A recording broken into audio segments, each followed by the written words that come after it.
excelsa. Tu gloria en mí yo quiero ver.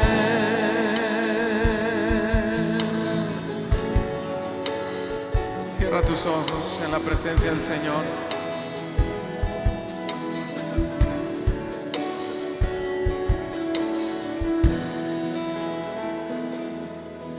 Sí, Señor, creemos que tu gloria es hermosa. Todas las mujeres, díganle al Señor: estoy a la puerta de tu casa. Estoy a la puerta de tu casa. Tu gloria yo quiero contemplar. Sí, Señor. Estoy a la puerta de tu casa, Señor. Tu gloria yo quiero contemplar. Dígale, mujeres, he limpiado. Estoy a la puerta de tu casa. Sí, Señor. Tu gloria yo quiero contemplar, Señor. Estoy a la puerta de tu casa. Tu gloria yo quiero contemplar. He limpiado mis manos. He limpiado mis manos, he limpiado mis pies. Para tu rostro. Buscaré. He limpiado mis manos. He limpiado mis manos, he limpiado mis pies. Para adorarte. Para adorarte. Buscaré. Todos juntos digamos: oh, tu gloria tan hermosa. Oh, tu gloria quiero tener. Oh, tu gloria tan excelsa. Tu gloria en mí yo quiero ver. Dile: oh, tu gloria tan hermosa. Oh, tu gloria quiero ver. Oh, tu gloria tan excelsa. Tu gloria en mí yo quiero ver. Levanta tus manos, dile: oh, tu gloria, todos, tan hermosa. Oh, tu gloria quiero tener. Oh, tu gloria tan excelsa. Tu gloria en mí yo quiero ver. Una última vez. Oh, tu gloria tan hermosa. Oh, tu gloria quiero tener. Oh, tu gloria tan excelsa. Tu gloria en mí yo quiero ver. Digamos suavemente: oh, tu gloria tan hermosa. Oh, tu gloria quiero tener. Oh, tu gloria tan excelsa. Tu gloria en mí yo quiero ver. Una vez más. Oh, tu gloria tan hermosa. Oh, tu gloria quiero tener. Oh, tu gloria tan excelsa. Tu gloria en mí yo quiero ver. gloria en mí yo quiero ver, dile a Él. Tu gloria en mí yo quiero ver. Sí, Señor, queremos ver tu gloria en nosotros, siempre, siempre, Señor. Esa es nuestra oración, ese es nuestro anhelo, Señor. Y también queremos cada día escuchar tu voz, tu dulce voz que nos alienta al caminar. Y tal vez muchos de ustedes vinieron hoy desalentados, desanimados en su corazón por muchas cosas, por muchas situaciones, una enfermedad, un problema, algo que se te presentó. Y la Escritura dice que estamos en el mundo, pero no somos del mundo. Y en el mundo tendréis aflicciones, mas confiad, yo he vencido al mundo. Y cuando venimos a su casa y oímos su voz clamando nuestro interior con dolor, podemos nosotros al oírle tomar fuerzas para continuar, para seguir adelante. Y dentro de todo eso entra nuestra obediencia, nuestra actitud delante de Dios. La Escritura dice que en los últimos tiempos el amor de muchos se enfriaría.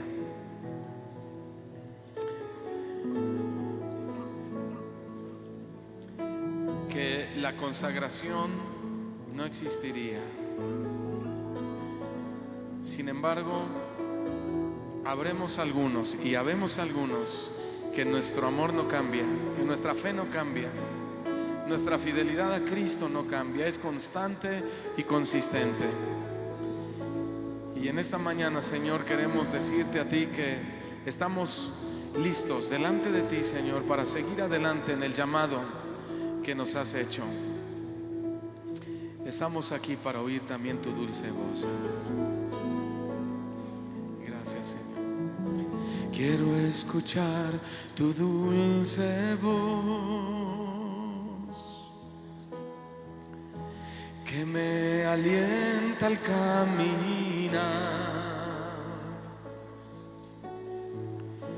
Tu voz que calma mi dolor y me da fuerza para amar. Quiero aprender a obedecer. Sí, Señor. Tus palabras guardaré. Tiempos difíciles vendrán, mas tu amor me sostendrá. Una vez más todos desde el principio. Quiero escuchar tu dulce voz que me alienta al caminar. Tu voz que calma mi dolor y me da fuerzas para amar. Sí, Señor, quiero aprender a obedecer. Tus palabras guardaré. Tiempos difíciles vendrán, mas tu amor me sostendrá. El amor de muchos se enfriará. La consagración no existirá. Unos pocos quedarán que pagando el precio irán, declarándote Señor, adorándote quiero vivir. Mi amor por ti no cambiará.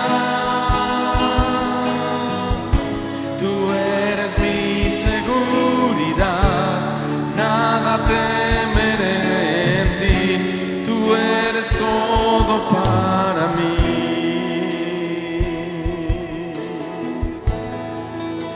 Si Él es todo para ti, dile: Señor, tú eres todo para mí. Díselo. Vamos a cantar una vez más. Quiero escuchar tu dulce voz que me alienta al caminar, tu voz que calma mi dolor y me da fuerzas para amar. Quiero aprender a obedecer, tus palabras guardaré. Tiempos difíciles vendrán, mas tu amor me sostendrá.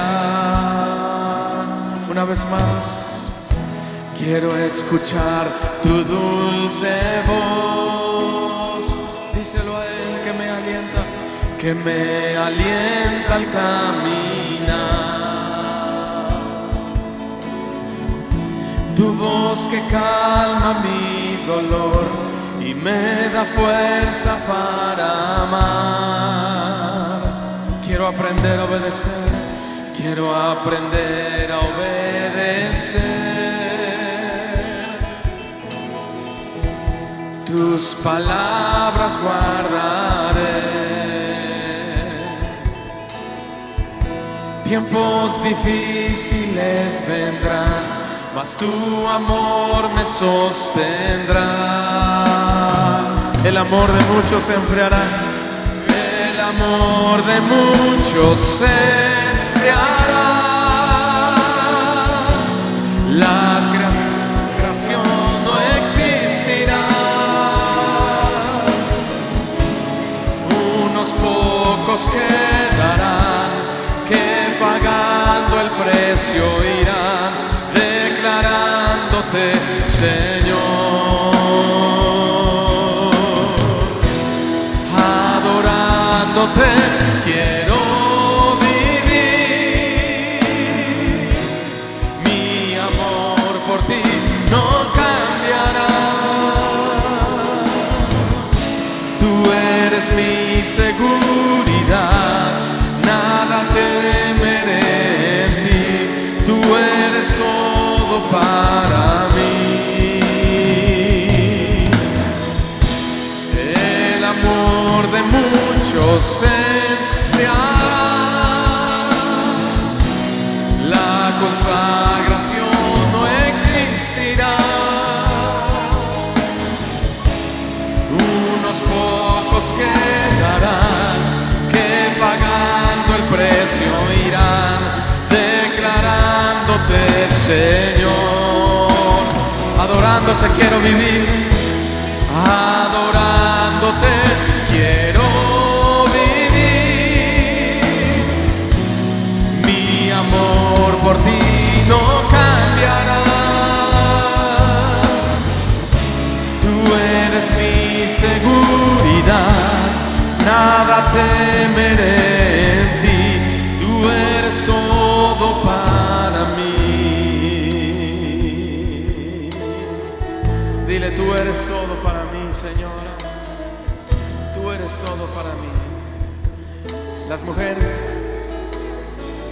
quiero escuchar tu dulce voz. Escuchar tu dulce voz. Vamos, hermana, díselo fuerte, que me alienta al caminar, que me alienta al caminar, tu voz que calma mi dolor y me da fuerza para amar. Quiero aprender a obedecer, tus palabras guardaré. Tiempos difíciles vendrán, mas tu amor me sostendrá. Una vez más, quiero escuchar tu dulce voz. Quiero escuchar tu tu dulce voz. Vamos, hermanos, que me alienta al caminar.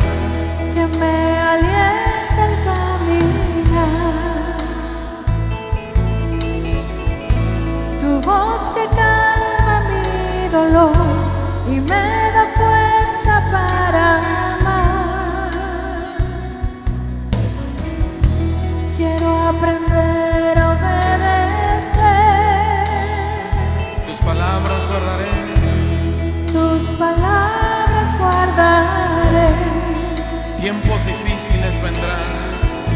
Tiempos difíciles vendrán, mas tu amor me sostendrá. Todos juntos vamos a decir: el amor de muchos se enfriará, la consagración no existirá, unos pocos quedarán que pagando el precio irán, declarándote Señor.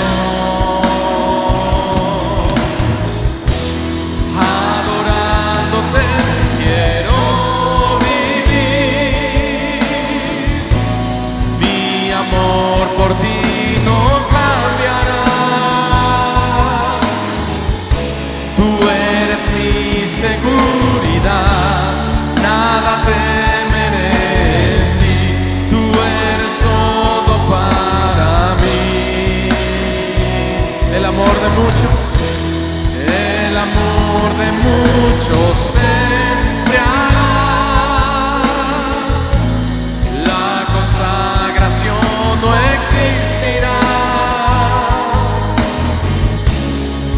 Unos pocos quedarán que pagando el precio irán.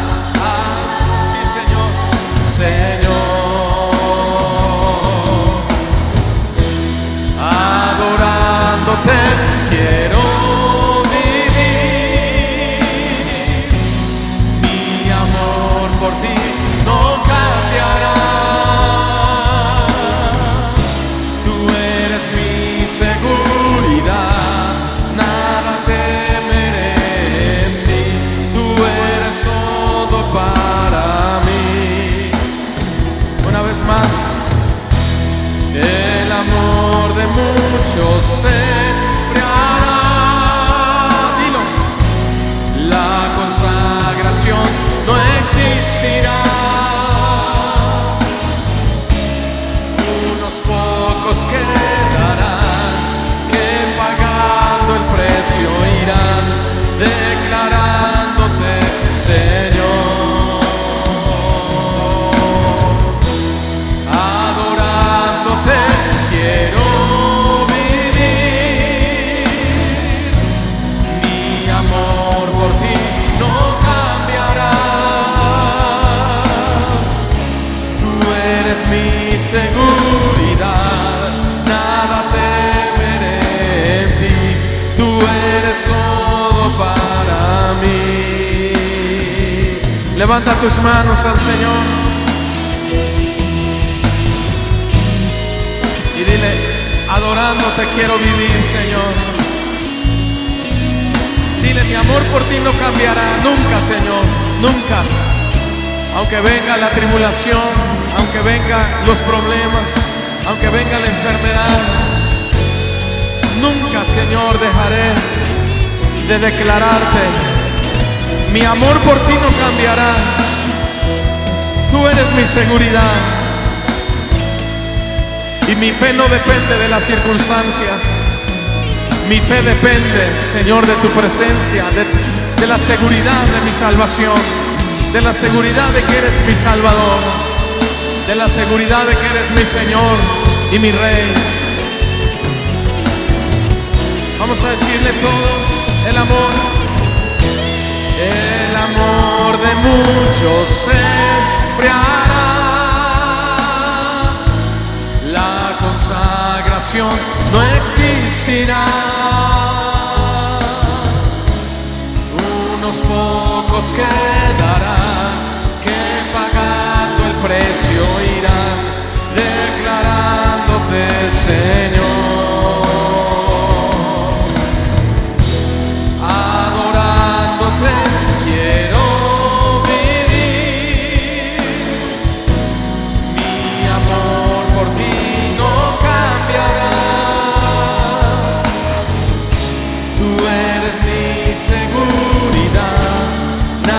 temeré en ti, tú eres todo para mí. Una última vez. El amor de muchos se enfriará, la consagración no existirá. Unos pocos quedarán que pagando el precio irán, declarándote Señor. Esos somos nosotros. Adorándote quiero vivir, mi amor por ti no cambiará. Tú eres mi seguridad, nada temeré en ti, tú eres todo para mí.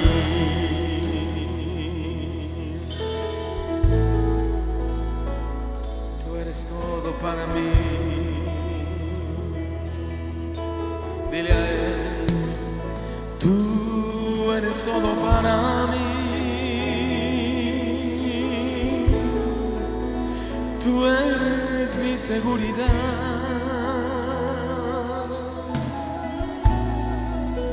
Tú eres mi todo.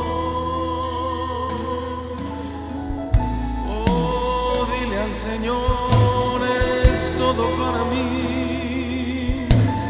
Abre tu boca y adórale. Tú eres todo, todo, todo para mí. Adorándote, adorándote.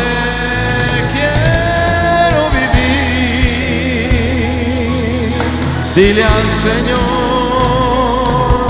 adorándote quiero vivir, Señor. Mi amor por ti no cambiará. Mi amor por ti no cambiará. Tú eres mi seguridad.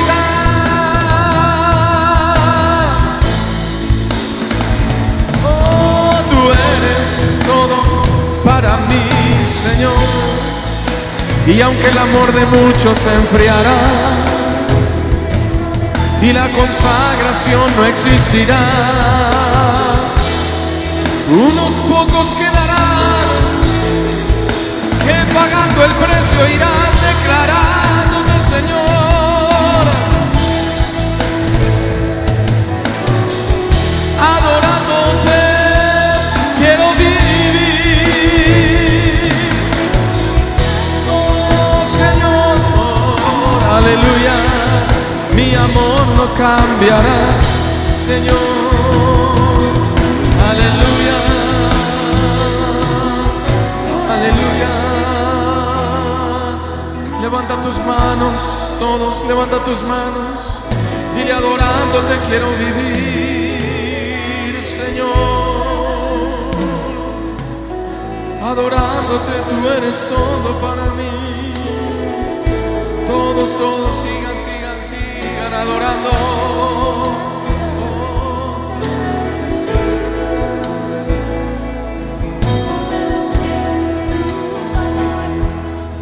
Aleluya. Cierra tus ojos. Si tú has sentido que tu amor se has enfriado, dile Señor, quiero volver, quiero regresar. Sí, Señor.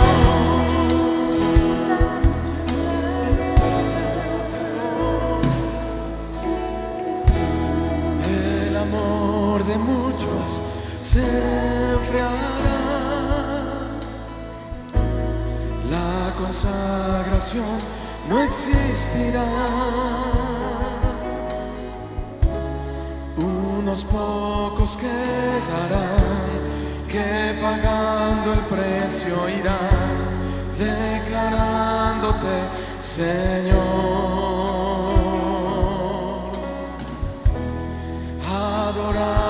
amándote quiero vivir. Sí, Señor, no cambiará. Tú eres mi seguridad, nada temeré en ti. Tú eres todo para mí.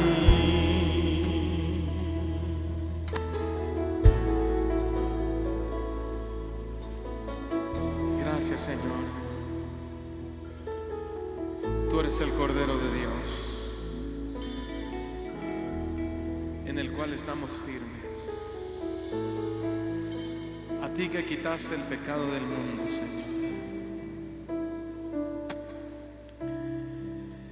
Tú viniste a tu pueblo, a los tuyos, y los tuyos no te recibieron, Señor.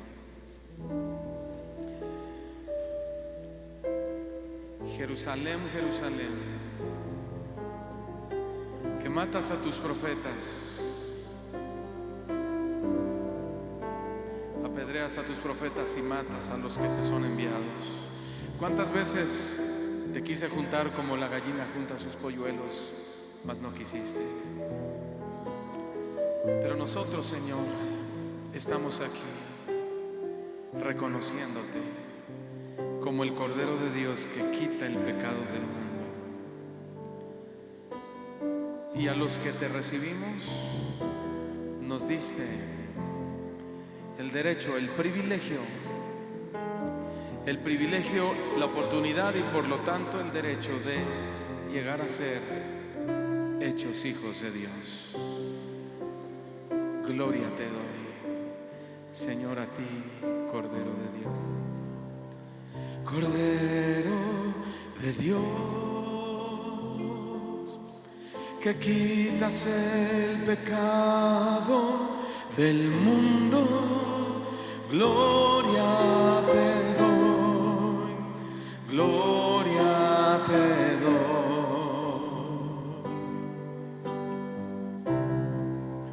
Cordero de Dios, a lo suyo vi.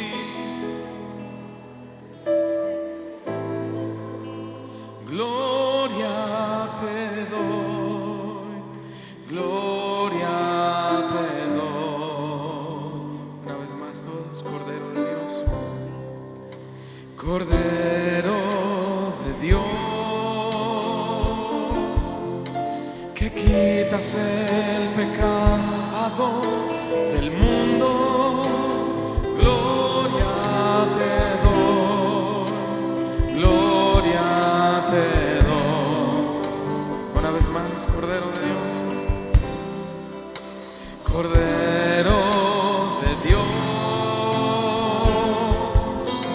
que quitas el pecado del mundo. Gloria te doy, gloria te doy.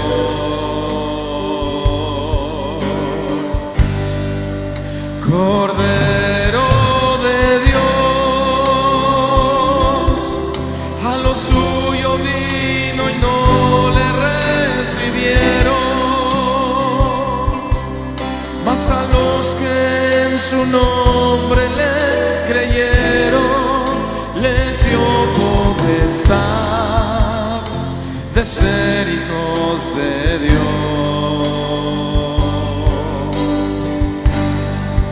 Cordero de Dios, por tu muerte en la cruz me rescataste, tomaste mi lugar para salvarme, y ahora yo soy una nueva creación.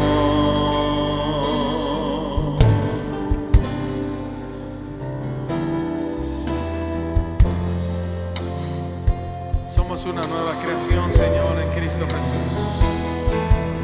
Gracias a ti, Cordero, que fuiste inmolado y fuiste, Señor, al matadero, enmudecido, no abriste tu boca, Señor, y lo hiciste por nosotros, Cordero de Dios, y has quitado el pecado del mundo, de todo aquel que cree en ti.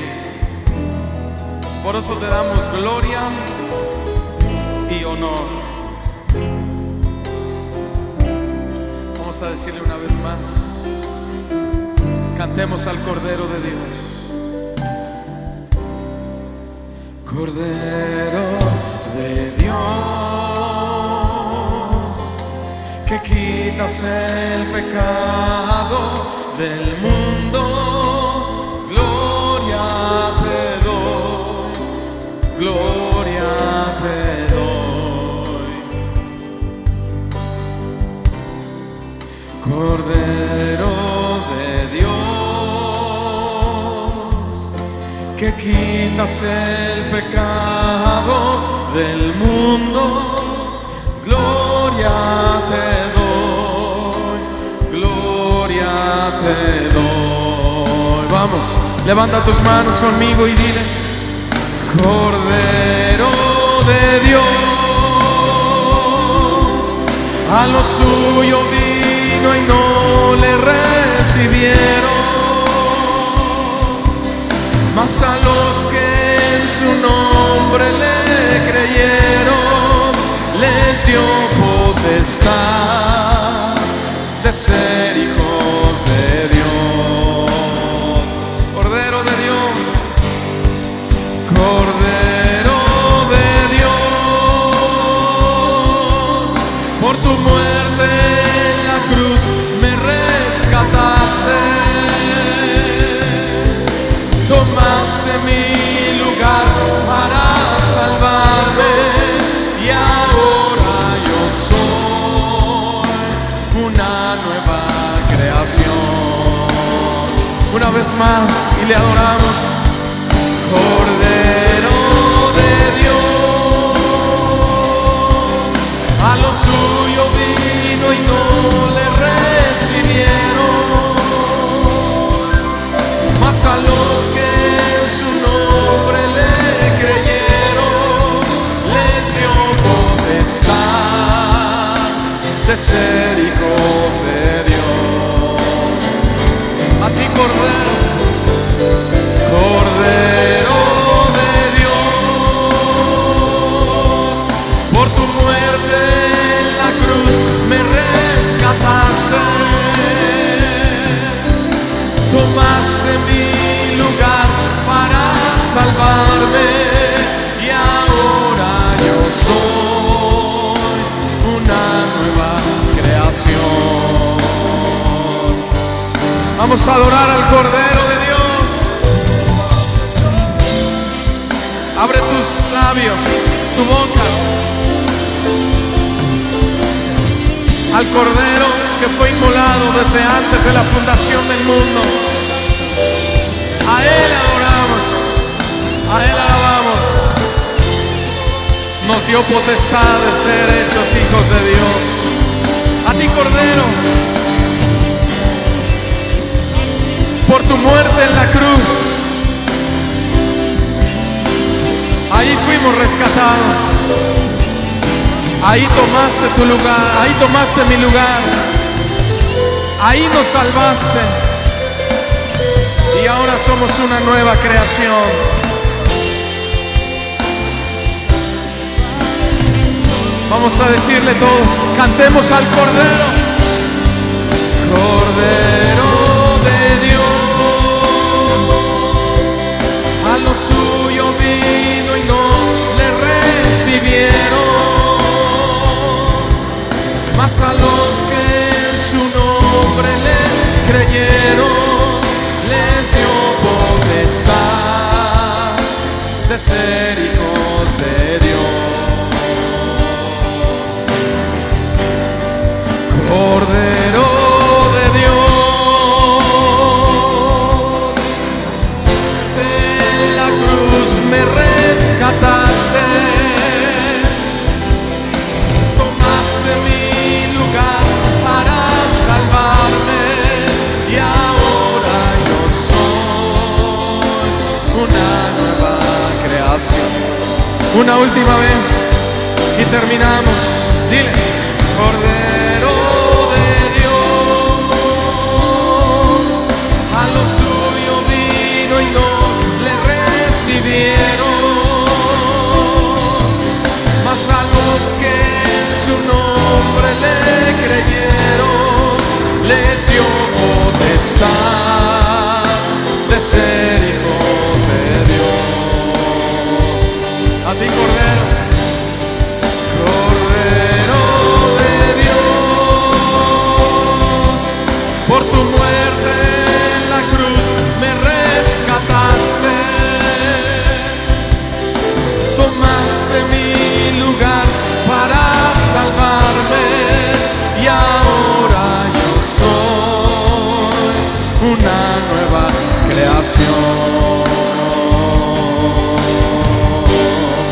Dale un aplauso fuerte al Señor,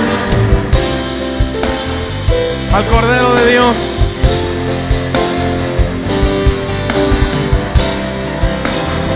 Un fuerte aplauso al Cordero. Él tomó nuestro lugar.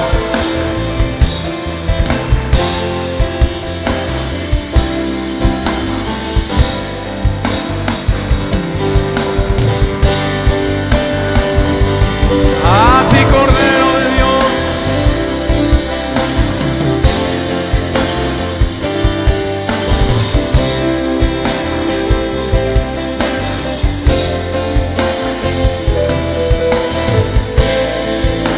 Y ahora yo soy una nueva creación. Dale un aplauso fuerte al Señor, Cordero, Cordero de Dios. Por tu muerte en la cruz me rescataste, tomaste mi lugar para salvarme, y ahora yo soy una nueva creación.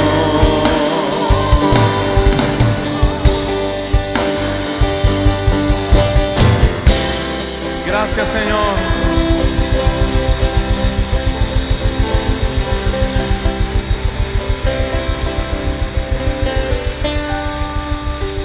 Gracias, Señor. Aleluya. ¿Cuántos dan gritos de júbilo? Voltea con el que está a tu lado. Voltea con el que está a tu lado y dígale: Él dio su vida por nosotros. El Cordero dio su vida por ti.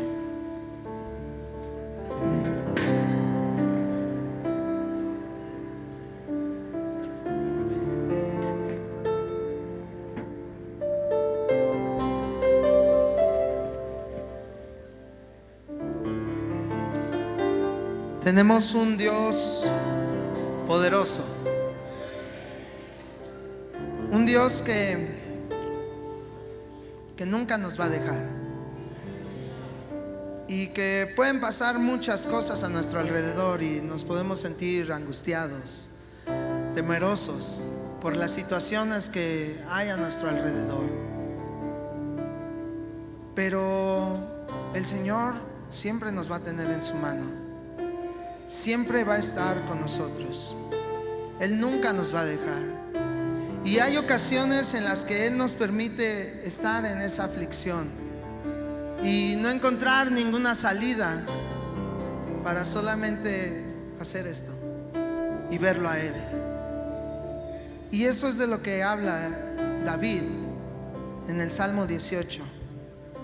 Él estaba perseguido por Saúl y por sus enemigos, y era una situación muy estresante para él, y temeroso seguramente estaba, pero él escribió este salmo, y en el versículo 6 él dice: en mi angustia invoqué a Jehová y clamé a mi Dios. Él oyó mi voz desde su templo, y mi clamor llegó delante de él a sus oídos. Y si nosotros clamamos a él, aún en medio de la angustia, él escucha la oración, porque dice su palabra que él está atento al que tiene un corazón humilde. Y si nosotros clamamos a él, seguramente él va a escuchar nuestra oración. ¿Cuántos dicen amén a eso?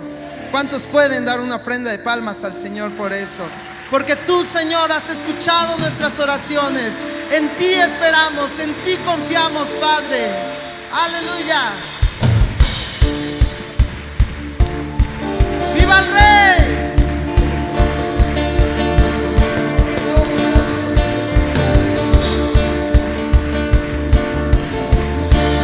En mi angustia te llamé y escuchaste mi oración.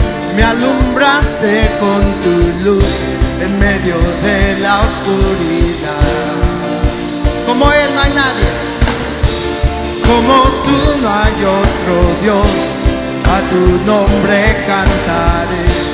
Tú me llenas de valor, con tu fuerza venceré. Dilo fuerte.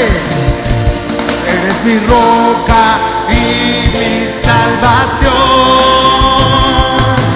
Te amo, fortaleza mía. Eres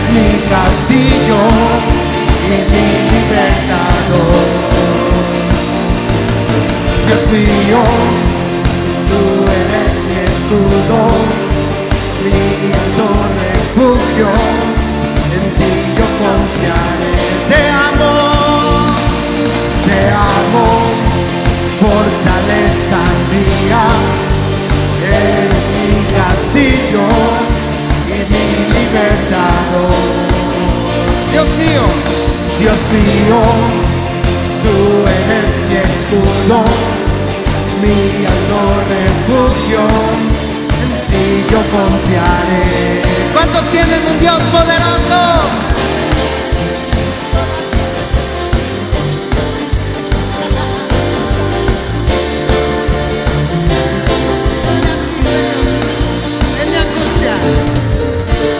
En mi angustia te llamé y escuchaste mi oración. Me alumbraste con tu luz en medio de la oscuridad.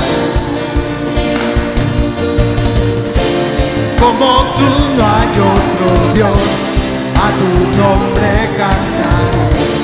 Tú me llenas de valor, con tu fuerza venceré.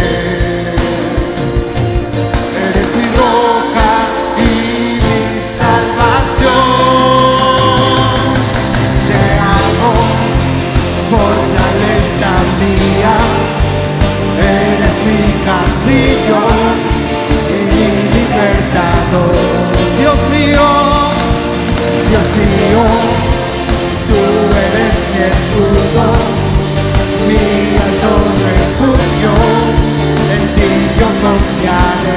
Te amamos, Señor, te amo, fortaleza mía, eres mi castillo y mi libertador. Dios mío,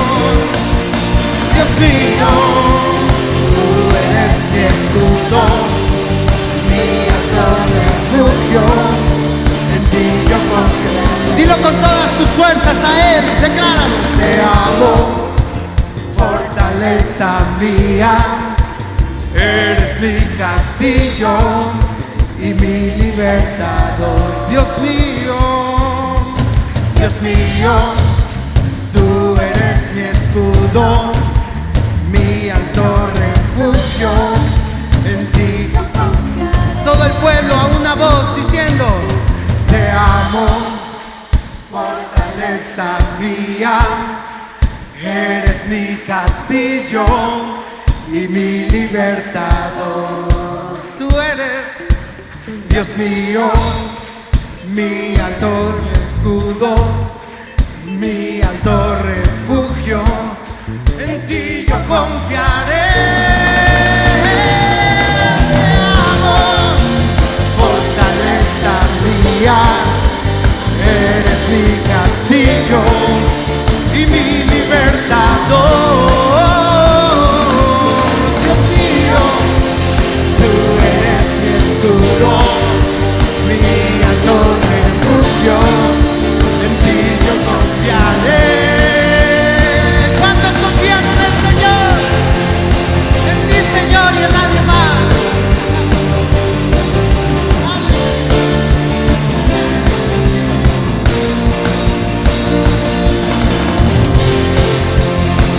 Gloria a ti, Señor, en ti confiamos y en nadie más. Amén.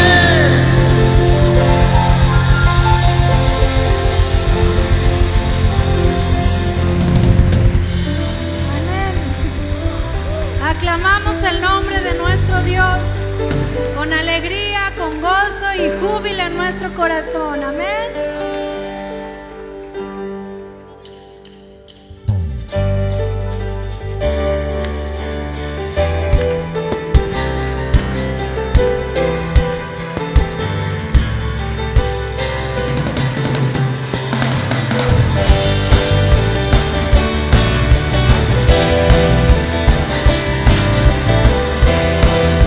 Venid y aclamemos.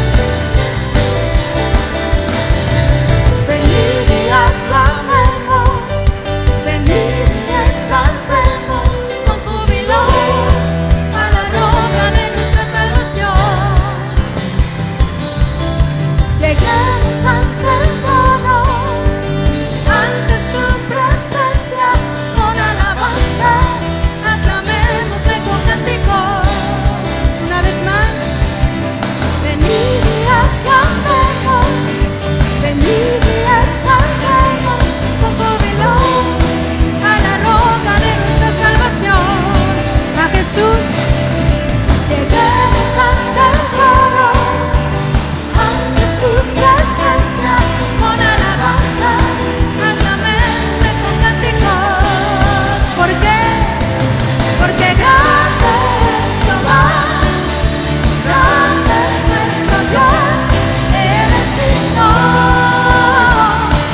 El Evangelio de Cristo nos dio libertad.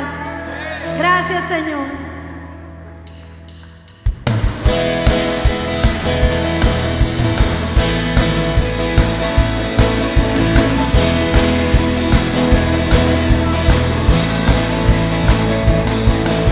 Por medio de tu sacrificio podemos entrar a tu presencia y adorarte. Por medio de tu sangre nos podemos gozar en tu verdad y adorarte. Una vez más. Por medio de tu sacrificio podemos entrar a tu presencia y adorarte. Por medio de tu sangre nos podemos gozar en tu verdad y alabarte. Conoceremos la verdad y esa verdad nos libertará. Libres para adorarte, libres para alabarte. Conoceremos la verdad y la verdad nos libertará. Libres para adorarte, libres para alabarte.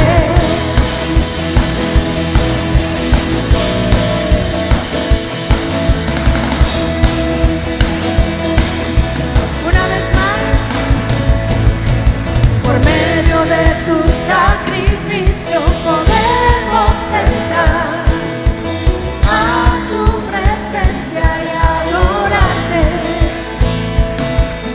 Por medio de tu sangre nos podemos gozar en tu verdad y alabarte. Una vez más.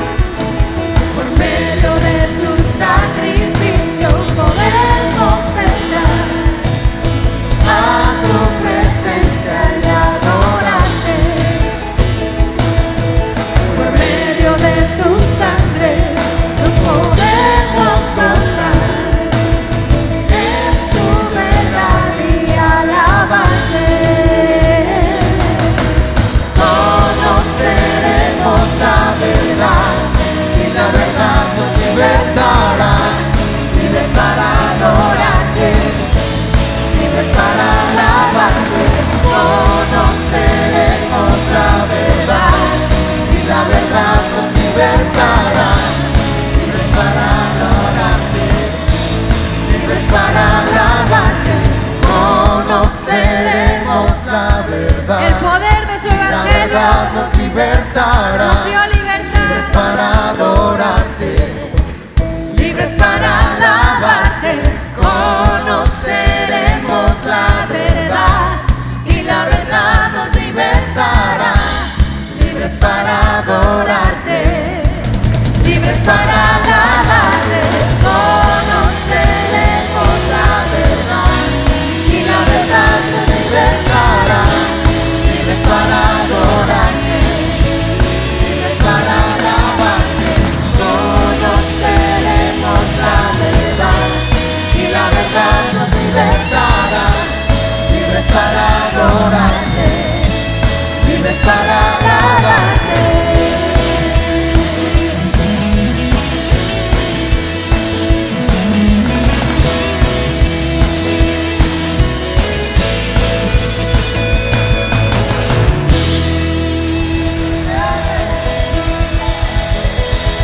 Gracias por la libertad que tenemos en ti. Gracias, Señor.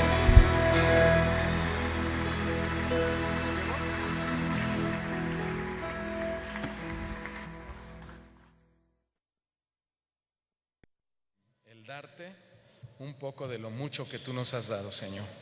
Te pedimos en este momento que tu Espíritu Santo nos ilumine y que nos hable, Señor, una vez más para que podamos encaminarnos a través de tu palabra hacia nuestra patria celestial. Gracias, Señor, te damos en el nombre de Jesús. Amén. Muy bien, el día de hoy inicio una nueva serie, hermanos, una serie pues muy bonita, muy buena, que vamos a estar hablando de las parábolas de nuestro Señor Jesucristo. Entonces nos va a llevar un buen tiempo porque son muchas parábolas. Además, en el Antiguo Testamento hay muchas parábolas, y si el Señor lo permite, después podríamos pasar a ver las parábolas del Antiguo Testamento. Pero la serie que inicio el día de hoy se llama Las parábolas de Jesús, nuestra historia, que eso es lo importante, o la aplicación de las parábolas de Cristo. Repito, el nombre es Las parábolas de Jesús, nuestra historia. Ese es el nombre de la serie. Pero el tema de hoy es la parábola del sembrador. La parábola del sembrador y la clase de corazón, que es precisamente lo que nos enseña esa parábola, y precisamente es la primera parábola que nuestro Señor Jesucristo da en sus evangelios. Vayamos al libro o al Evangelio de Mateo, por favor, capítulo 13, y vamos a darle lectura a algunos versículos, y vamos a aprender la palabra de una manera muy bonita que dentro de la teología se le llama expositivamente la escritura. Es decir, vamos a tomar una historia, un acontecimiento, un hecho, y lo vamos a seguir desde su inicio hasta el final, y ahí vamos a ir descubriendo muchas cosas, principios, verdades, por supuesto las aplicaciones, algunos trasfondos históricos, culturales muy interesantes que nos ayudan a comprender la parábola del sembrador y la clase de corazón. Dice así la palabra del Señor, Mateo 13, versículo 1. Aquel día salió Jesús de la casa y se sentó junto al mar, y se le juntó mucha gente, y entrando él en la barca se sentó, y toda la gente estaba en la playa. Y les habló muchas cosas por parábolas, diciendo: He aquí el sembrador salió a sembrar. Y mientras sembraba, parte de la semilla cayó junto al camino, y vinieron las aves y la comieron. Otra parte cayó en pedregales, donde no había mucha tierra, y brotó pronto esa semilla porque no tenía profundidad de tierra. Pero salió el sol, se quemó, y porque no tenía raíz, se secó. Versículo 7. Y otra parte de la semilla cayó entre espinos, y los espinos crecieron y la ahogaron. Pero parte cayó en buena tierra, y dio fruto, cuál a 100, cuál a 60, y cuál a 30 por uno. El que tiene oídos para oír, oiga. Hasta ahí vamos a leer ahorita, y después vamos a leer los siguientes versículos. Este capítulo, hermanos, registra los acontecimientos de un día de crisis en el ministerio de nuestro Señor Jesucristo. Es interesante notar que en el capítulo 12, nosotros leímos el 13, pero en el capítulo 12 Jesús acababa de tener un durísimo enfrentamiento con los fariseos, quienes eran sus enemigos número uno. ¿Sí? La escritura dice ahí en el capítulo 12, después lo leerán en su casa, que Jesús había sanado a un hombre que estaba endemoniado, ciego y mudo. Y cuando los fariseos y sus contrincantes vieron esto, ardiendo en ira, dice que ellos pronunciaron unas palabras sumamente temerarias, bárbaras, ¿no? Por decirlo en un lenguaje pues más conocido, más coloquial. Ellos le dijeron a Jesús: por Belcebú, el príncipe de los demonios, es que éste hace estos milagros. ¿Se acuerdan? Ahora, por eso cuando Mateo escribe el versículo 1 que acabamos de leer, él inicia diciendo aquel día. ¿Ya se dieron cuenta? Dice aquel día, refiriéndose a aquel mismo día que Jesús tuvo este enfrentamiento. Es decir, fue el mismo día que les contó la parábola del sembrador. Evidentemente estaba haciendo un contraste entre los fariseos y sus verdaderos discípulos. Ahora, el tema central de la parábola es el reino de Dios. Y no solo de esta, hay una serie de 7, me parece 7 parábolas, y todas van a hablar del reino de Dios. Sin embargo, su preocupación no era en sí los ataques que él estaba teniendo, porque de hecho desde que Jesús nace siempre es atacado. Ustedes se acordarán que incluso Herodes lo intentaba asesinar, ¿no? Bueno, más bien la acertada preocupación de nuestro Señor Jesucristo era: ¿qué pasará con el reino del cual les estoy predicando a mis discípulos? Cuando yo me tenga que ir, ¿qué pasará con este reino? Ahora, esta pregunta va a ser contestada precisamente en esta parábola del sembrador. El uso de las parábolas confundió a los discípulos. Esto es muy interesante porque de hecho en ese mismo día Jesús dio una serie de 7 y una octava parábola que están todas interrelacionadas para enseñarles acerca del reino de Dios. La palabra parábola, lo hemos dicho algunas veces y lo voy a repetir, significa echar a un lado también. Esa es otra connotación. Parábola significa echar a un lado. Es decir, que una parábola es una historia o una comparación que se pone junto a algo más para ayudar a clarificar una enseñanza. Es decir, Dios o Jesús quería darle una enseñanza al pueblo, pero para que la entendieran con claridad, puso a un lado de esa enseñanza espiritual una historia, ¿sí? O una parábola. ¿He sido claro en esto? Bien, pero estas parábolas, porque había muchísimas parábolas, de hecho desde antes de Cristo, y los griegos eran muy dados a hablar en parábolas. A ellos les gustaba la retórica, el buen hablar, la inteligencia, etcétera. Pero el uso de estas parábolas, o mejor dicho, estas parábolas no eran comunes. Tenían una relevancia muy notable, porque Jesús las llamó los misterios del reino de los cielos. Eso lo dice el versículo 11, nada más échele un ojito rápido. Él le llamó los misterios del reino de los cielos. Ahora bien, en el Nuevo Testamento, un misterio es una verdad. Todo esto es la introducción, es importante que la vaya comprendiendo bien. En el Nuevo Testamento, un misterio es una verdad espiritual que solamente se puede entender por revelación divina. ¿Por qué? Porque un misterio, dicho de otra manera, es un secreto sagrado. Eso es un misterio. El punto importante es que esa revelación divina era Jesús. ¿Sí? Esa revelación divina era Jesús. Él es quien les revelaría el reino de Dios a sus discípulos y a todos aquellos que creyeran en Él de una manera. ¿Cuál? Mediante historias o parábolas. Dicho sea de paso, ¿verdad? Hablando del reino de Dios, hay una falsa doctrina que circula en muchos lados que se llama la doctrina del reino y dicen aquí y ahora, ¿no? La doctrina del reino aquí y ahora. Ellos dicen que tú puedes materializar lo que está en el cielo y bajarlo a la tierra. Es una falsa doctrina. ¿Por qué digo que es falsa? Porque el énfasis de esta doctrina son aspectos que Jesús nunca puso como la base de la predicación del reino de Dios. Aspectos como ¿cuáles? Aspectos como la prosperidad económica, aspectos como el éxito en este mundo, incluso las señales y los milagros. Y fíjense bien, y aunque Jesús predicó el reino y hacía señales y milagros, hay que diferenciar entre lo que es la predicación del reino y los milagros como señales acompañadas exclusivamente para la época de nuestro Señor Jesucristo. ¿Por qué digo esto? Porque las señales servían para autenticar a Jesús como el Mesías. ¿Por qué? Porque antes nadie había hecho señales en la magnitud que Jesús las vino haciendo cuando estuvo aquí en la tierra. Pero hoy no necesitamos autenticar a Jesús como el Mesías por medio de señales, porque Él ya quedó autenticado desde hace más de 2000 años, siendo Jesús mismo la más grande señal del Padre dada desde el cielo a los hombres. Amén.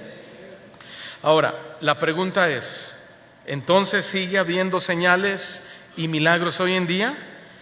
Sí, la respuesta es claro que sí, por supuesto que sí. Pero ahora esas señales y esos milagros son en base, fíjense bien, a sus promesas que están en la Escritura, en base a su misericordia, a sus bondades y a su gracia. No son más para validarlo, ni mucho menos para validar una iglesia o un movimiento o un sector cristiano o evangélico. Ese es un error doctrinal muy grande que se está dando en nuestros tiempos. Nosotros creemos en los milagros, creemos en las señales, pero no para autenticar un lugar o una iglesia. Como muchos dicen, no, es que en tu iglesia si cada domingo no hay milagros, si cada domingo la gente no pasa al frente y a fuerza tienen que haber por lo menos 3 o 4, entonces Dios no está ahí. No, no es cierto. Esa no es la predicación del reino. En aquella época así era porque, repito, esas señales autenticaban, daban fe de que Jesús era el Mesías. Y después los discípulos, porque Jesús les encomienda el ministerio a ellos, se los entrega. Entonces la gente, yéndose Cristo, podría dudar, pero al dejarle su poder a los discípulos, ellos continúan el ministerio y se sigue autenticando el ministerio de Cristo, pero sobre todo el de ellos, ahora el de los apóstoles. Ahora se cerró el canon sagrado.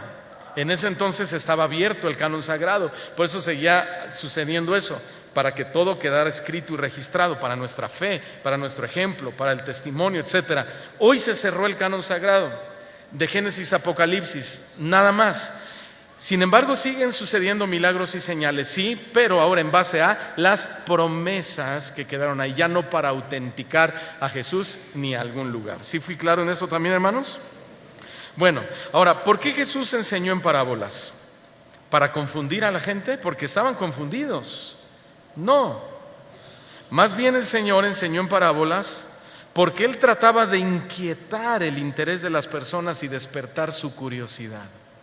Sin embargo, estas parábolas detonaron 2 clases de corazones: los que seguirían confiando y creyendo en Jesús a pesar de sus palabras a través de parábolas, y los que rechazarían por completo el mensaje de Jesús y por supuesto que Él era el Mesías. Entonces las parábolas tenían que detonar 2 clases de comportamientos o de reacciones en los corazones de las personas. Y cuando hablo de corazones de las personas, ya estoy hablando de la tierra en la que es sembrada la semilla, o el sembrador siembra la semilla. Siempre relacione todo lo que le estoy diciendo con el tema que estamos hablando, que son las parábolas y en este caso la del sembrador, nuestro corazón. Además, un porqué importante de que Jesús le hablara en parábolas a la gente era para darle cumplimiento a algunos escritos profetas, como el de David y el del profeta Isaías. Por ejemplo, en el Salmo capítulo 78, versículo 2, dijo Dios a través del salmista de la siguiente manera: abriré mi boca en parábolas, abriré mi boca. Ya se está haciendo referencia a Jesús. Abriré mi boca en parábolas, pronunciaré palabras oscuras de la antigüedad. Y por supuesto está refiriéndose a Jesús. Luego en Mateo capítulo 3, no se separen nunca de Mateo 13, que es nuestro capítulo y nuestro libro. En el versículo 35 dice el Señor Jesús: para que se cumpliese lo dicho por el profeta. ¿Qué dijo el profeta? Dijo: abriré en parábolas mi boca, declararé cosas escondidas o misteriosas, o la revelación de Dios desde la fundación del mundo. ¿Sabe? ¿Sí, hermanos? Ahora, versículo 1 de Mateo 13 dice que aquel día salió Jesús de la casa y ¿qué hizo?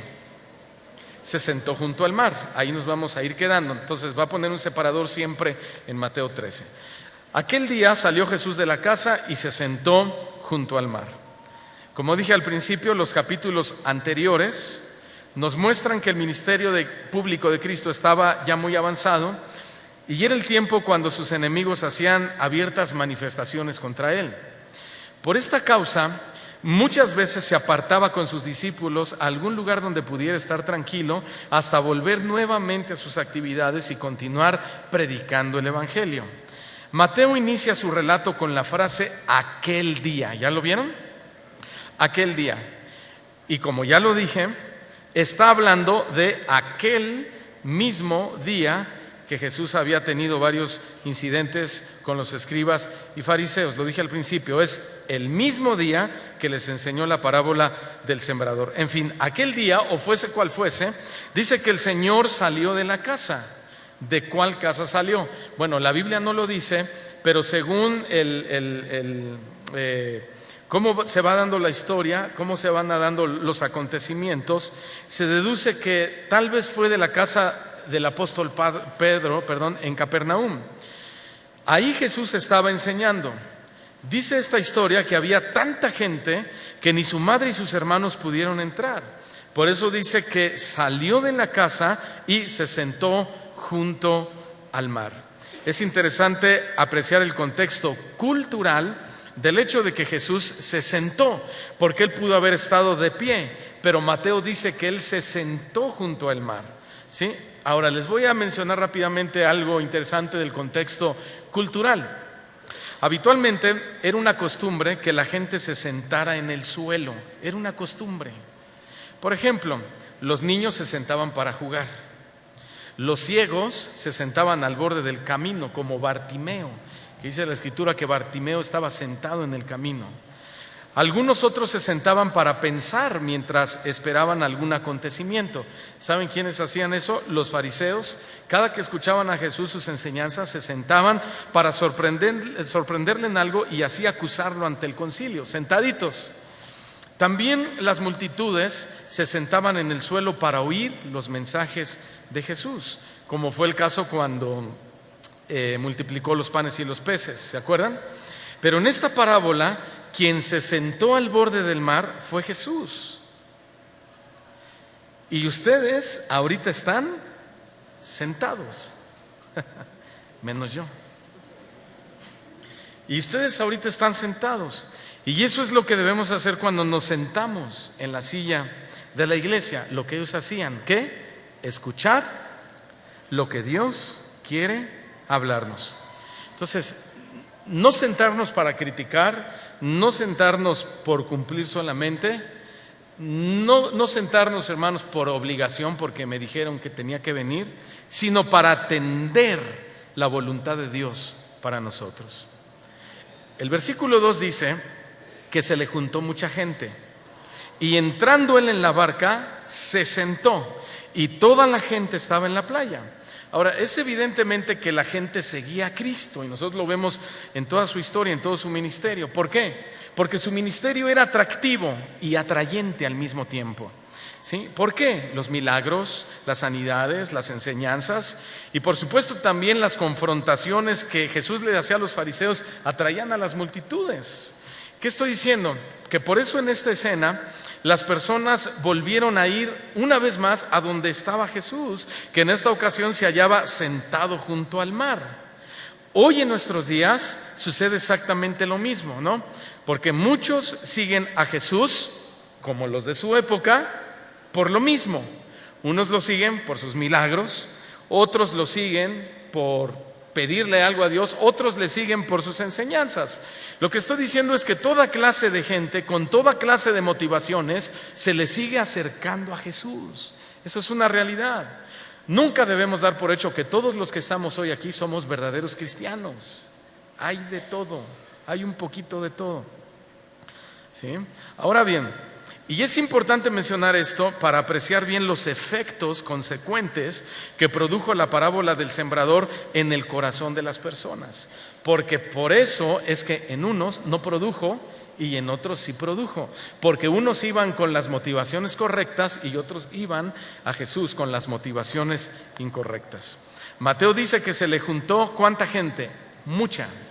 Otras versiones dicen que un verdadero gentío se congregó en torno al Señor Jesús. En la casa donde Jesús estaba, se habían concentrado tanta gente que el Señor decidió salir y buscar un lugar tranquilo donde continuar con su enseñanza. Y la única manera de poder seguir enseñando era subiéndose a una barca que le funcionara como púlpito y que lo mantuviese visible a toda la multitud. Dicho sea de paso, un dato interesante que encontré por ahí, estudiando desde luego este tema, es que de ahí nace la idea de que se elaboren púlpitos de madera, así fue originalmente, púlpito de madera, donde el predicador esté arriba, haciendo alusión a la barca de madera donde se subió Jesús para que quedara en alto y pudiera predicar y que todos lo oyeran. Interesante, ¿verdad? No tiene ningún valor espiritual para que no van a decir, esta madera está muy pálida, así como que, ¿sí? No, puede ser alfombra o lo que sea, es un dato nada más. Bien, ¿cuánta gente se le juntó? Mucha. El hecho de que mucha gente vaya a una iglesia para ver a Jesús no significa que todos van con un corazón bueno o con una tierra buena a recibir la semilla de la palabra de Dios. Por ejemplo, cuando Jesús multiplicó los panes y los peces, dice la Escritura que ya eran 5,000 personas las que se le congregaban, sin contar mujeres y niños. Es decir, había un aproximado mínimo de 15,000 personas. Impresionante, ¿verdad? Una iglesia de 15,000 personas impresionaba a cualquiera. Bueno, pero ¿saben algo? Jesús fue bien sincero y les dijo algo: ustedes me siguen por el pan, no por mi mensaje. Porque en una ocasión ya les había multiplicado los panes y los peces, una ocasión anterior. Entonces se corrió la noticia y dijeron: hay uno que hace milagros, hay uno que da de comer gratis a la gente, vayamos y que nos dé de comer. ¿Sí? Y Jesús, conociendo los corazones, les dice con toda claridad: ustedes me siguen por el pan, no les interesa mi mensaje. ¿Y cuál fue la reacción de la gente? Se fueron. Dice la Escritura que se comenzaron a ir. Hermanos, hoy las multitudes atiborran iglesias y estadios, ¿no es cierto? Las llenan como nunca antes. Pero ¿cuáles son las motivaciones de esas personas? ¿Milagros? ¿Sanidades? ¿Prosperidad? Pero ¿o será acaso el mensaje de la palabra de Dios? Por lo mismo que se le amontanaban a Jesús, es por lo mismo que hoy sucede, porque querían sacar algo de Jesús. A ver qué les saco a Cristo. Y si Cristo no me contesta mi petición, o Dios no existe, o Dios no está ahí, o Dios no me ama, o Dios no es bueno, o por qué a mí, o etcétera, etcétera, etcétera. Una infinidad de barbaridades, ¿sí?, nacidas de un corazón duro que no tiene una buena tierra para recibir la palabra del Señor. De ahí que Jesús, aprovechando el tamaño de la audiencia, les predica en qué consistía verdaderamente el reino de Dios, y lo hace a través de la parábola del sembrador. Pero el punto principal de la parábola es en qué clase de tierra o corazón cayó la semilla, y en qué clase de corazón cae su semilla hasta el día de hoy, porque su palabra permanece para siempre. Sí, lo que estoy haciendo, o preguntando, mejor dicho, es decir, ¿qué motivaciones nos reúnen para venir a este lugar? ¿Cuáles son nuestras motivaciones? El versículo 3 de Mateo 13 dice que Jesús les habló muchas cosas por parábolas, diciéndoles: he aquí, el sembrador salió a sembrar. La enseñanza de Cristo fue muy extensa. Mateo dice que les habló de muchas cosas por medio de parábolas, y la parábola era, repito, un método agradable y fácil para recordar. Ahora, el sustantivo parábola, permítame repetirlo de otra manera, procede del griego y significa aquello que se coloca al lado de otra cosa para demostrar la semejanza entre las dos cosas, o colocar una historia al lado de una verdad para simplificar el contenido. Entonces, una parábola es entonces el relato de una historia basada en la vida cotidiana que se usa para comunicar una enseñanza espiritual. Y eso es lo que Jesús va a enseñar con la parábola cotidiana de un sembrador, una enseñanza espiritual. Es necesario entender también que en las parábolas hay una sola verdad. Esto es muy importante. Hay una sola verdad, o hay una enseñanza principal. Una parábola puede tener muchos detalles, pero esos muchos detalles no deben ser interpretados. ¿Me estoy explicando? Si tratamos de dar significado a todos los detalles, vamos a terminar algo que en la materia de hermenéutica aprendemos, vamos a terminar alegorizando. Y si alegorizamos detalles de la parábola, sin duda nos vamos a alejar de la enseñanza principal o de la idea principal de esa historia. Les voy a poner un ejemplo. Muchos alegorizan algunos pasajes de la Escritura y dicen: ¿ustedes se acuerdan cuando el ángel removió la piedra del sepulcro de Jesús? ¿Se acuerdan? Bueno, muchos predicadores dicen: deja que Dios quite la piedra de tus problemas. ¿Qué hicieron? Alegorizaron. Le dieron un valor espiritual a algo que no lo tenía. Son detalles de una historia que no necesitan ser interpretados. ¿Sí? Dicen: deja que Dios quite la piedra de tus fracasos, que Dios quite la piedra de tu enfermedad. Y cuando Jesús resucita, dicen, y deja que resucite tus finanzas. Eso es alegorizar. Mire, como he aprendido, en la iglesia no hay gente buena ni mala, hay gente ignorante. Y eso es lo que sucede, porque los ignorantes puede que no sean malas, pero por ignorancia dicen cosas malas. Y eso fue precisamente la estrategia de Satanás. Satanás citaba la palabra, pero la aplicaba mal. Y Satanás sigue detrás de muchas personas citando versículos, pero aplicándolos mal. Y una de esas maneras es alegorizando, ¿no? Deja que Jesús resucite tus negocios. Deja que Jesús resucite tu familia, igualándolo a la resurrección de Jesús. Entonces, eso es alegorizar y es una interpretación que nos desvía de la verdad principal de esa historia o de ese acontecimiento, que en este caso fue la resurrección de Jesucristo y su significado para nosotros. Ahora, la primera de todas las parábolas de Jesús es la del sembrador. Era una figura conocida por todos los que estaban ahí. No había nadie que no hubiese visto a un sembrador esparciendo las semillas sobre un campo. Y Jesús hacía historias de los hechos más comunes de la sociedad de entonces para irse a lo cotidiano. El Señor inicia su historia presentando la figura de un sembrador que temprano salía al campo para hacer su labor. Pero Jesús llama la atención de toda la multitud por la manera en la que comienza su historia, y Él dice, he aquí. Ahora, he aquí es una expresión que en el griego tiene una fuerza muy importante porque da la idea de advertencia. Cuando Jesús dice, he aquí, la idea es una advertencia. Es como decirles, Jesús se para en la barca y les dice, presten atención todos a lo que les voy a decir.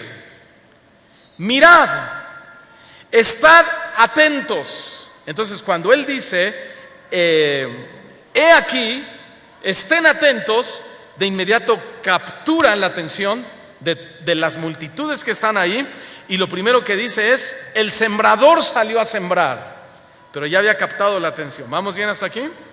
El sembrador salió a sembrar. ¿Quién salió? Pero se dice a la ligera el sembrador, pero Mateo dice que salió no un sembrador, porque había muchos sembradores. De hecho, era el oficio más común de Israel. Él dice, salió el sembrador, ¿sí? Entonces, y cuando Él usa ese artículo, ese artículo le da todo el peso a la pronunciación que está haciendo, porque está hablando de Él mismo. El sembrador, no un sembrador. El sembrador salió a sembrar. Entonces Él se presenta ante la multitud como el sembrador de la semilla, que es la palabra de Dios. Entonces ya todos están atentos al mensaje. ¿Qué quiere decir entonces?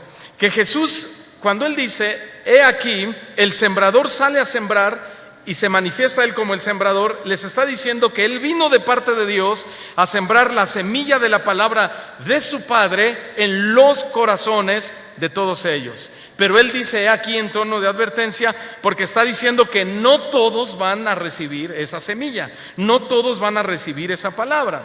Ahí es donde a través de la parábola llama nuestra atención para que le demos una respuesta positiva a el sembrador. Yo soy un predicador, yo soy un pastor, pero Él es el pastor. Ahora, apóstoles de Jesucristo hubo 12, y apóstol significa el que es enviado. ¿Enviado para qué? Para predicar la palabra que no es de Él, sino la de Dios. Pero Jesús es el apóstol de apóstoles, es el apóstol. ¿Sí? Por eso es que la gente está así y los fariseos están así. Ya va a empezar Jesús. Está diciendo que Él es Los judíos sabían. Cuando yo digo del griego, significa la Biblia, el Antiguo Testamento fue escrita en griego, pero en su traducción al castellano, a nuestro idioma, se perdieron muchos significados. Se cambiaron, se alteraron, se corrigieron, se adaptaron. Los copistas hicieron eso. Es necesario por eso ir al texto original, que es el griego, para leerlo correctamente como se escribió y entonces interpretar correctamente. Y cuando Jesús dice el sembrador, todos los judíos sabían que él se estaba presentando como el Hijo de Dios. Porque ¿qué podía molestarle a la gente si dice el sembrador? Pues sí, cualquier sembrador. No, él, el artículo él hablaba de Yahvé, de Jehová, de Dios. Él. ¿Sabe usted que la palabra Jesús, bueno, en el hebreo, en el arameo, Yeshua, ¿sí?, se divide en dos partes, Je y Shua. Je se refiere a Jehová, Shua significa salvación. Jehová salva. Él, su nombre es Jesús. Entonces él está diciendo: yo soy Dios que vine a salvarlos. Por eso en los escritos más antiguos de los judíos dijeron: quitémosle el nombre de Yeshua y pongámosle otro.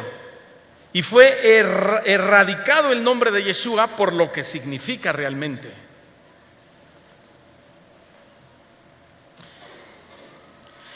Versículo 4.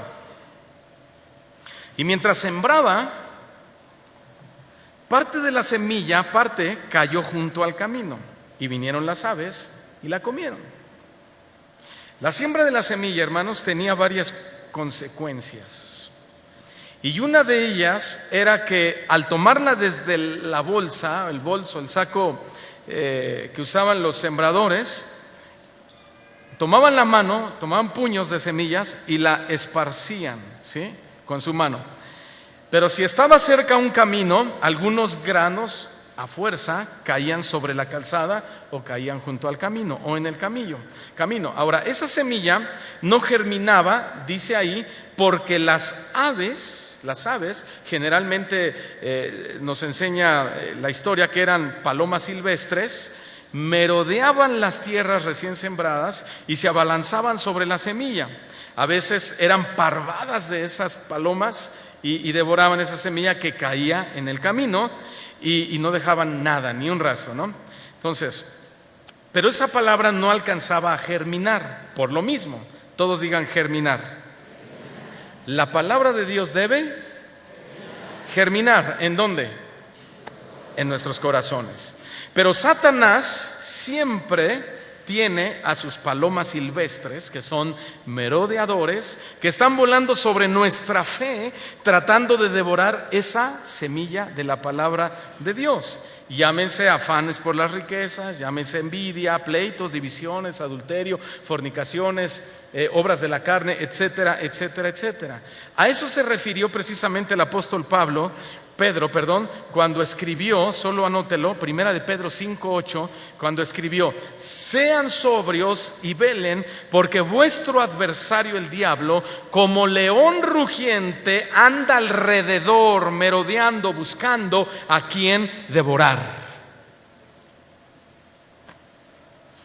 Eso es lo que hace Satanás. Él está buscando devorar esa semilla. Ahora, todavía no entramos a la explicación de la parábola, ¿sí? Porque Jesús mismo la explica. Solo le estoy dando un panorama, un contexto histórico, cultural. Versículo 5. Otra parte de la semilla cayó en pedregales, donde no había mucha tierra, y brotó pronto porque no tenía profundidad de tierra. En el mismo voleo de la semilla, hermanos, del sembrador que metía la mano al saco y arrojaba, otra parte, ¿dónde cayó? En pedregales. Pedregales habla de una tierra que no se había preparado para la siembra, porque evidentemente era una zona de piedras, pedregosa, y allí, según acabamos de leer, había muy poca tierra. Por lo tanto, era un lugar que no había sido surcado ni trabajado para poder sembrar la semilla. Todos digan, por favor, tierra surcada. Ahora digamos corazones surcados. ¿Qué quiere Dios? que trabajemos nuestros corazones, que trabajemos nuestro interior, que preparemos nuestro corazón para recibir su palabra. Él no espera de nosotros dureza, no espera indiferencia a su palabra, porque Él no esperaba eso de sus discípulos y nosotros también lo somos. Sin embargo, sabemos que también hay corazones pedregosos, corazones que siempre están poniendo barreras a la palabra de Dios, ¿no? Y eso es un síntoma de orgullo espiritual. Porque cuando tú le quieres hablar a alguien de la palabra y le dices, no, mira, es que eso no significa esto, en realidad Jesús estaba diciendo eso, dice, no, pero esto también significa, no, pero a mí me enseñaron que, pero yo aprendí. Y hay orgullo espiritual y nos refleja que la semilla de la palabra de Dios está cayendo en corazones pedregosos, donde no hay profundidad. Lo voy a explicar más adelante.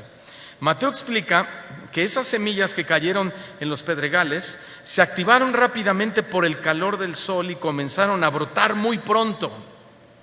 Sin embargo, las raíces no podían profundizar ni agarrarse de nada y de inmediato se topaban con la barrera de las piedras, y lo que hacía esa semilla es que brotaba precipitadamente, pero rápidamente se moría. ¿Qué significa esto? Emoción. No había consolidación en muchas personas. Hoy en día hay mucho pedregal en las iglesias. Hay mucha piedra en las iglesias.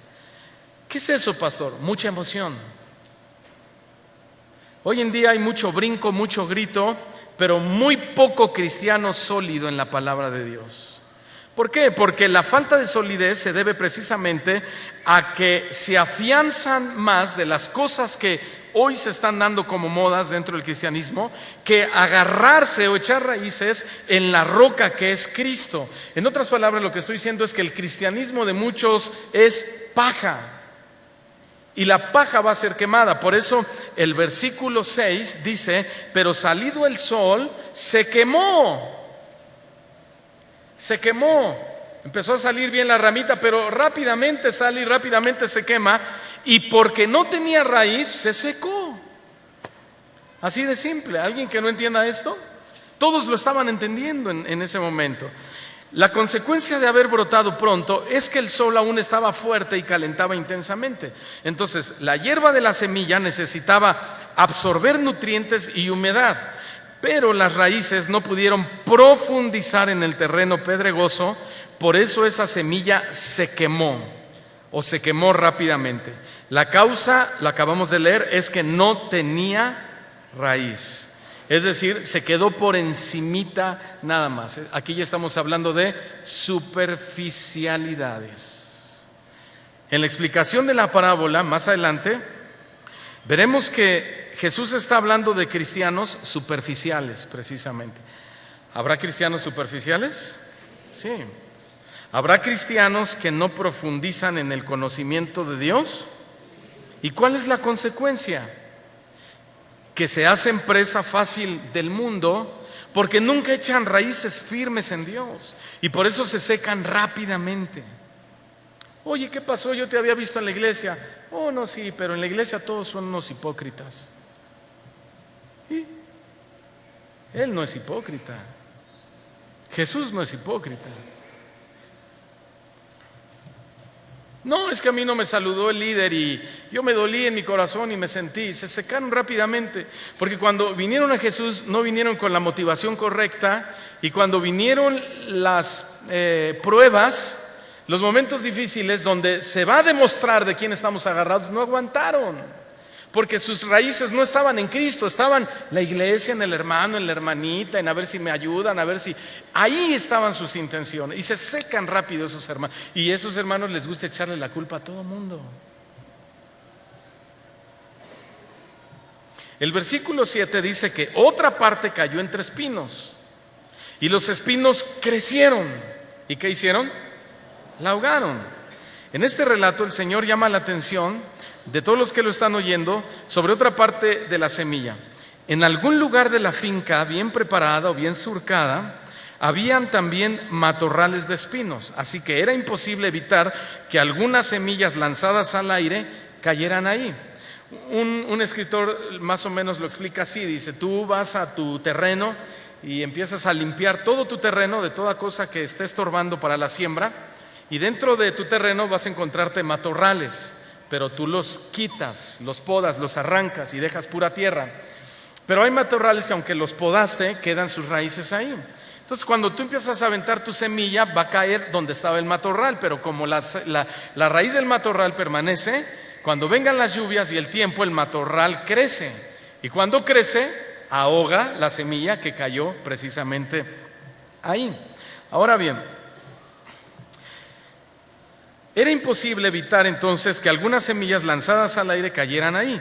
Esos espinos comenzaban a crecer igual que la semilla bien sembrada, pero el problema es que cuando los espinos comenzaban a crecer, ahogaban la semilla y eso impedía su progreso en el campo. Aquí hay un verbo importante: crecimiento o crecer. Y dentro de sus muchos significados, cuando dice que estos matorrales, ¿cómo dice?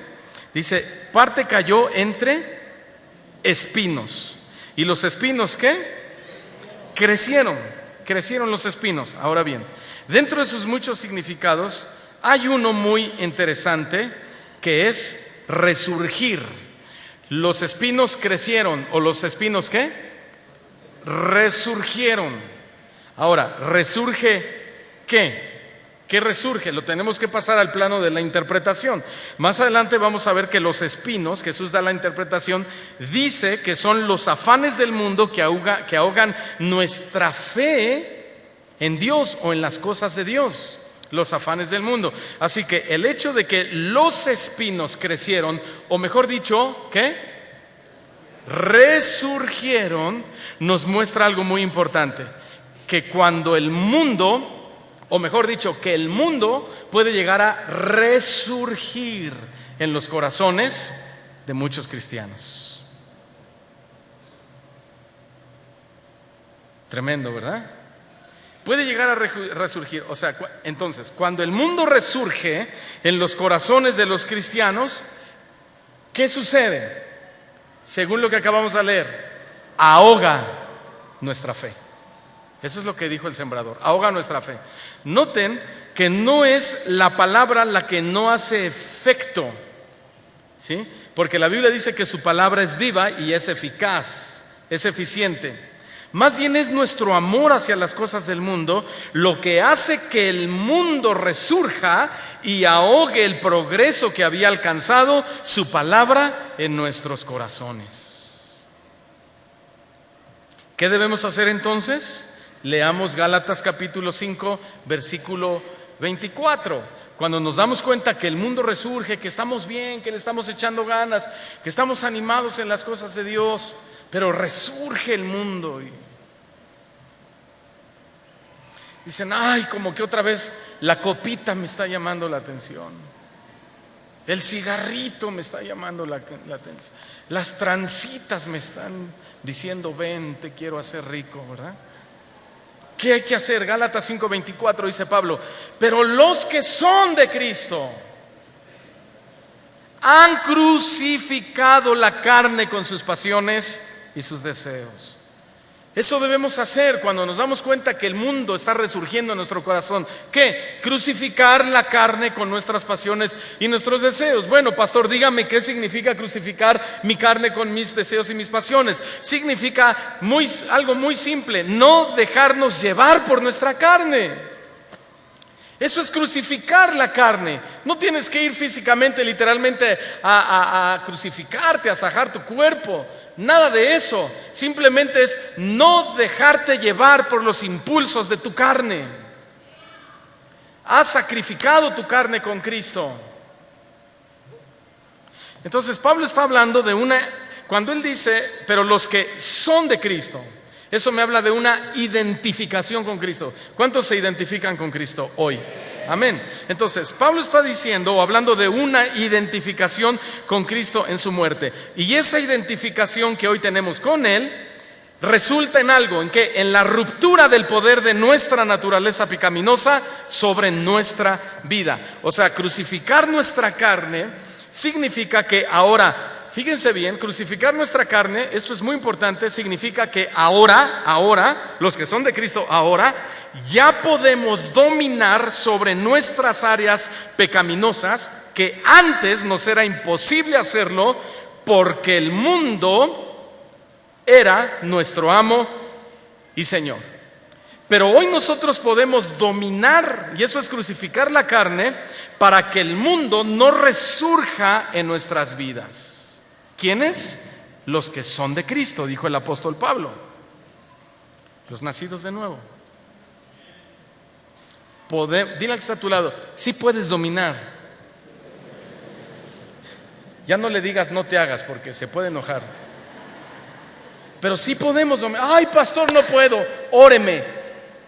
No, son obras de tu carne.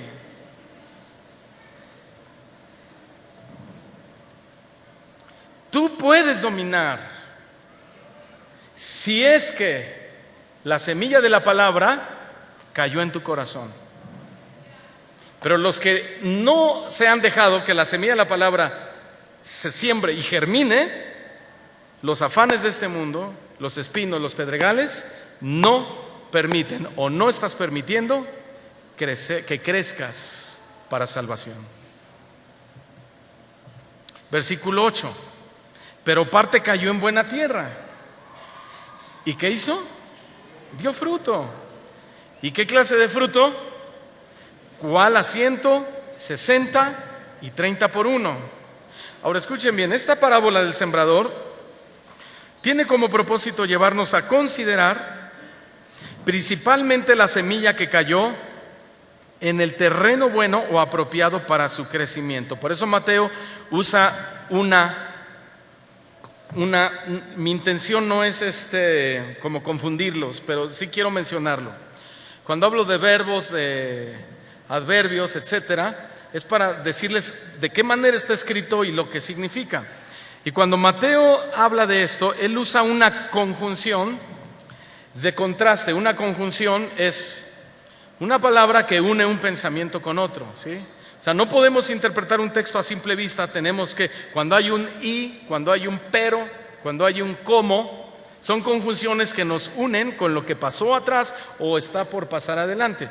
Entonces aquí Mateo dice pero, y es una conjunción de contraste, contrasta algo. Pero otras semillas cayeron sobre tierra buena. Y aquí está señalando la semilla que cae en una buena tierra. Esa conjunción de pero está haciendo un contraste. Unas caen en el camino, otras caen entre espinos, otras caen entre las piedras, pero. Y ese pero nos da una connotación de que ese es el objetivo de Jesús. O sea, Jesús quiere llegar a este punto con nosotros, no tanto a la descalificación, sino a ¿qué? A la esperanza, al decir, pero yo quiero que esto suceda con ustedes, que mi palabra caiga en buena tierra o en buenos corazones, los de ustedes. ¿Sí? Ahora bien, el campo era el lugar preparado para recibir la semilla, y para eso la tierra había sido trabajada y limpiada de piedras y malas raíces para que se desarrollara la semilla saludablemente. Esto quiere decir que nuestro corazón debe estar limpio de piedras y malas raíces para que la semilla de su palabra dé fruto en nuestra vida. Tenemos que limpiar nuestro corazón de toda clase de raíces. Puede ser una raíz de amargura, falta de perdón, odio, venganza, etcétera, etcétera, para que la palabra haga su trabajo sin ningún estorbo. O sea, el Señor te dice, al que te maldice, bendice. Y el que te da en una mejilla, vuélvele la otra. Pero tú en tu corazón, si tienes falta de perdón y si tienes amargura, dices, ¿pero por qué? No, el que me la hizo me la paga. Y una de cal por 10 de arena, ¿no? Porque la semilla de la palabra de Dios no ha caído en buena tierra. Y nos oponemos a la palabra. Por eso nuestro corazón tiene que ser limpiado de raíces de amargura, ya lo dije, de falta de perdón, de odio, de malos sentimientos, de malas intenciones contra las personas. Hay que limpiarlo para que la semilla germine y produzca, crezca y dé frutos para Dios y seamos al final felices. ¿Qué caso tiene venir a la iglesia a oír la palabra de Dios y seguir con odio, con Mejor vete al psicólogo.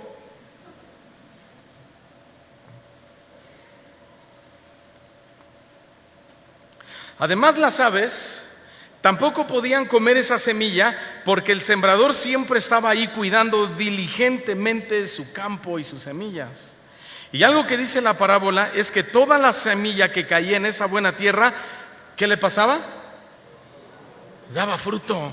¿Cuántos quieren dar fruto? Aunque el fruto no era en la misma proporción, ya lo leímos, ¿verdad? Unos dieron hasta 100 granos por cada grano, otros dieron 60 granos por cada grano y otros dieron 30 granos por cada grano. Pero ninguna semilla de las que cayó en buena tierra o en un buen corazón dejó de dar fruto. Y así debemos ser nosotros. Su palabra debe producir fruto abundante. En algunos más, en otros menos, pero lo mínimo es 30 por 1, nunca 1 por 1. ¿Cómo que la presencia de Dios y la palabra está en tu corazón y un fruto? O sea, nomás una cosita, hubo un cambiecito. La palabra es poderosa. ¿Sí? Entonces su palabra es así de poderosa para producir en nosotros mucho fruto. Luego dice el verso 9, dice Jesús algo interesante: el que tiene oídos para oír, oiga. En el original no dice así, nada más dice el que tiene oídos oiga. El que tiene oídos oiga. El Señor no dio inmediatamente la explicación de la parábola, simplemente la leyó. Lo que hizo más bien fue llamar primero a una reflexión personal. Todos digan reflexión. ¿Estamos reflexionando? ¿Sí? A eso se refiere su frase, el que tenga oídos oiga, o el que oyó la parábola, reflexione. Reflexione.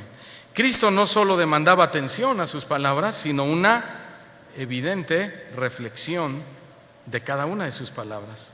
Con esa expresión trataba de inducir a la gente a que buscaran el significado que había detrás de la historia. ¿Se acuerdan que al principio dije? Había un significado, había un propósito de la parábola y él inducía a la gente a eso. Por eso he dicho que la Biblia no es deductiva, es inductiva. La Biblia no es yo pienso, yo creo, yo me imagino. Eso es deducir lo que dice la palabra. No, la palabra de Dios es inductiva, te induce, te conduce, te lleva, te guía hacia una sola cosa, que es la verdad de Dios a través de la Escritura, mediante la iluminación del Espíritu Santo y la obra de Cristo. Y eso es lo que él quería hacer. Ahora, con esa expresión trataba, repito, de inducir a la gente a que buscaran el significado que había detrás de la parábola. Y así nosotros. ¿Cuántos leen la Biblia, hermanos? ¿Sí? Ok. Cada que leemos la Biblia debemos buscar las lecciones espirituales que están dentro de ellas, los principios y las verdades. Por eso a muchos les aburre leer el Antiguo Testamento y dicen, ay, qué aburrido leer el Antiguo Testamento. Yo puro Nuevo Testamento. Hermano, pero todo el Nuevo Testamento está basado en el Antiguo Testamento. Y el Antiguo Testamento está lleno de verdades y de principios aplicables para cada uno de nosotros. Ahora vamos a pasar a la segunda parte de la parábola. Leamos el versículo 10. Entonces, acercándose los discípulos, le dijeron, ¿por qué les hablas en parábolas? Y Jesús les respondió y les dijo, porque a vosotros os es dado saber los misterios del reino de los cielos, pero a ellos no les es dado. Qué tremendo, ¿verdad? El versículo 10 dice, ¿por qué ellos le preguntan, ¿por qué les hablas en parábola? En parábolas. ¿Por qué le preguntan eso a Jesús? Porque estaban perplejos acerca del significado de esta parábola. O sea, llamó la atención de tal manera que ellos decían, ¿qué es lo que hay detrás de esta historia, Jesús? ¿Qué significa esta historia para nosotros? Bueno, por eso dice que acercándose a Jesús, ¿sí? Acercándose a Jesús le preguntaron. La palabra de Dios, hermanos, siempre causa el mismo efecto, asombro y desconcierto a la vez, ¿verdad? Y es normal. Pero siempre habrá dos clases de reacciones: los que rehúyen la palabra de Dios y los que se acercan a Jesús para preguntarle. ¿De cuál eres tú? ¿Cómo no sabes? Bueno, evidentemente, ¿verdad? Lo hago para participar. Somos de los que nos acercamos a Jesús para preguntarle: Señor, ¿qué significa lo que estoy leyendo? Señor, ¿qué quiere decir este versículo? ¿Qué quiere decir este texto? Señor, ¿qué hay para mí detrás de esta historia maravillosa? Señor, ¿qué significa lo que me está aconteciendo? Señor, ¿qué significa esta enfermedad, este problema, etcétera, etcétera, etcétera? Y fíjense bien, a los que se acercan a preguntarle a Jesús, Él siempre les responderá. Siempre les responde. En lugar de decirle: si tú fueras bueno, si tú verdaderamente fueras poderoso, ya. No, eso es, no sé ya ni cómo decirlo, hermano. ¿Sí? Pero Jesús dijo, no lo busquen, en Juan 6:37, el que viene a mí no le echo fuera. Y en Mateo 7:7 dijo: pedid y se os dará, buscad y hallaréis, llamad y se os abrirá. Todo aquel que se le acerca a Jesús, Él responde. Amén. Dile al que está a tu lado: Jesús responde. Solo acércate a Él y pregúntale a Él. No ¿por qué a mí, Señor?, sino ¿para qué? Ese por qué es como decirle: Señor, soy tan bueno, pero tan bueno, que ¿por qué a mí?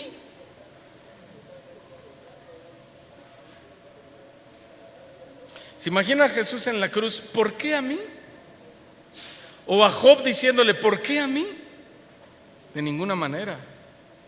El versículo 11, después de que los discípulos le preguntan: ¿por qué les hablas en parábolas?, Jesús les responde y les dice: porque a ustedes os es dado saber, ¿qué? Los misterios del reino de los cielos, pero a ellos no les es dado. La respuesta de Jesús fue esa porque solo algunos, entre ellos sus discípulos, le aceptaban como lo que Él era. ¿Y que era Él? El Mesías. Por eso, o por esa razón, a los discípulos les era concedido conocer directamente los misterios del reino de Dios. Pero a quienes lo rechazaban como el Mesías, no les era concedido conocer los misterios del reino de Dios. ¿A qué se refiere Jesús cuando usa la palabra misterio? Bueno, misterio es una revelación que Dios da de sí mismo. O sea, Jesús se les reveló como Dios y simultáneamente les reveló su reino. Gloria a Dios por eso, ¿no, hermanos? ¿Cuántos le aceptamos a Jesús como el Mesías? Mesías, estamos diciendo el Salvador. ¿Cuántos le aceptan? A ver. Amén. Señor, te aceptamos como nuestro Mesías, ¿verdad?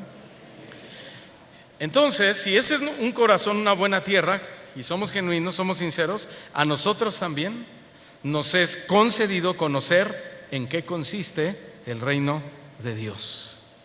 También a nosotros. No se emocionaron. Ok, que por cierto, no lo busque. Romanos 14:17 dijo Pablo que el reino de Dios no es ni comida ni bebida, sino justicia, paz y gozo en el Espíritu Santo.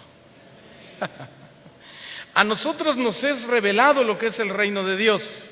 Oh, gloria a Dios, por fin el Señor me va a prosperar, por fin voy a hacer de la ¿cómo se dice? De la crema y nata de Nezahualcóyotl. Momento. Pablo le dijo a los romanos: no, señores, nada de crema y nata. El reino de Dios no consiste ni en comida ni en bebida,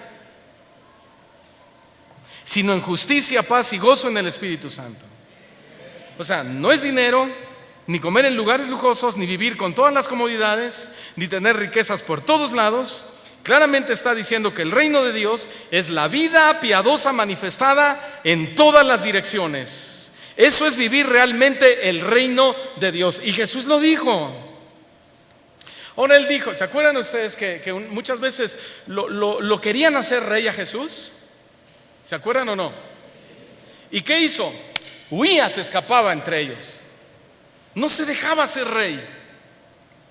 ¿Por qué no se dejaba ser rey? Porque Jesús en alguna otra ocasión dijo: porque mi reino no es de este mundo.